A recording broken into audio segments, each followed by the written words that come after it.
অসমৰ কাৰণে আমি বহুত মুহূৰ্ত দেখিছোঁ। উদ্যোগীকৰণ অবিহনে অসমৰ নিবনুৱা যুৱক যুৱতী কেতিয়াও নিজৰ মাতৃভূমিত থাকিব নোৱাৰে।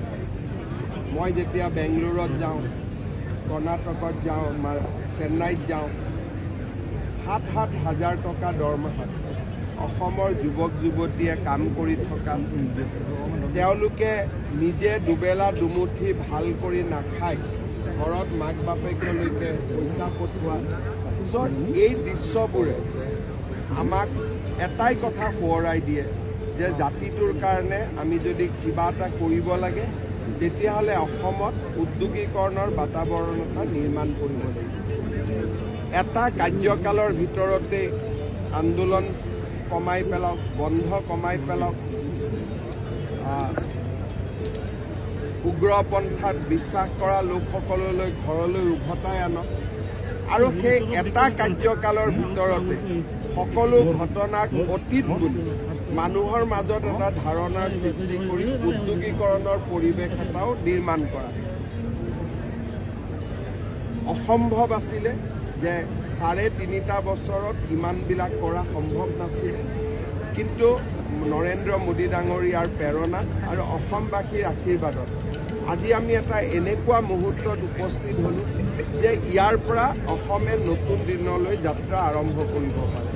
লেইড এ ফাউণ্ডেশ্যন, আমি এটা নতুন অসমৰ এটা নতুন বুনিয়াদ নিৰ্মাণ কৰিম। ইয়াৰ পৰা মই আশা কৰোঁ যে অসমৰ যুৱ প্ৰজন্মই অসমক আগুৱাই লৈ যাব। অসমৰ ৰাইজে উদ্যোগীকৰণৰ যিটো পৰিৱেশ আমি নিৰ্মাণ কৰিছোঁ তাক সহযোগিতা কৰিব। মোৰ দৃষ্টিত যে যি এটা দিনৰ আমি কল্পনা কৰিছিলোঁ, ৰাজনীতি কৰিব আহোঁতে এটা কল্পনা আছিল যে অসমক এনেকৈ ধৰণে চাব বিচাৰোঁ, সেই দিনটোৰ আজি আমি থিয় হৈছোঁ। ইয়াৰ পৰা এতিয়া আমি ভৱিষ্যত চাব পাৰোঁ। আন্দোলন, হত্যা, তেজৰ ফাকু খেলা অসম এখনৰ পৰিৱৰ্তে উজ্জ্বল ভৱিষ্যতৰ অসম এখন আজি আমি থিয় কৰাব পাৰিছোঁ। ইয়াৰ পৰা অসমৰ ৰাইজ আৰু যুৱ শক্তি আগুৱাই লৈ যাব লাগিব।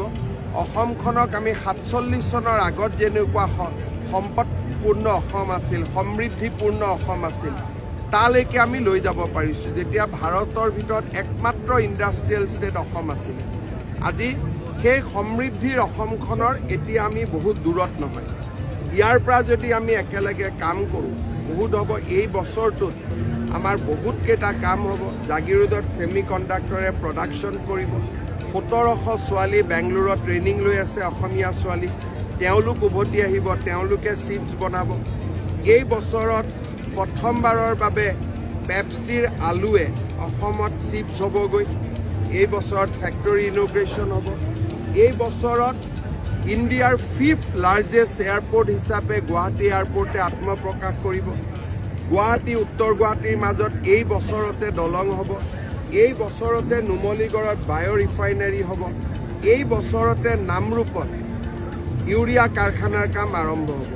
গতিকে মই ভাবোঁ যে 2025 চন আমাৰ বাবে এটা ডিফাইনিং ইয়াৰ হ'ব, আৰু আমি যদি ইয়াক আগুৱাই লৈ যাওঁ আমি বহুত আগুৱাই লৈ যাব পাৰিম। কিন্তু কালি যদি অহাকালি গুৱাহাটীত কোনোবাই বোমা এটা ফুটাই দিয়ে, যিমানলৈকে গৈছোঁ, লুডু খেলত 99লৈকে যায়, সাপৰ মুখত পৰিব, আকৌ শূন্য হ'ব। তেতিয়া আৰু 50 বছৰ পিছত আৰু এনেকুৱা এটা এফৰ্ড কৰিব লাগিব। স্বাধীনতাৰ 75 বছৰ পিছত এটা এফৰ্ড হ'ল। মই ভাবোঁ ই বহুত সফল হ'ল। সকলোৰে মুখত এতিয়া অসম অসম, যাকে আপোনালোকে লগ পাইছে। কিন্তু এই 75 বছৰৰ পিছত আমি যদি আকৌ সাপৰ মুখত পৰোঁ, আমি আৰু 50 বছৰ নতুন ৰাস্তাৰ আকৌ নিৰ্মাণ কৰিব লাগিব। হয়তো আমাৰ জীৱনত আমি সমৃদ্ধিশালী অসম দেখা নাপাওঁ।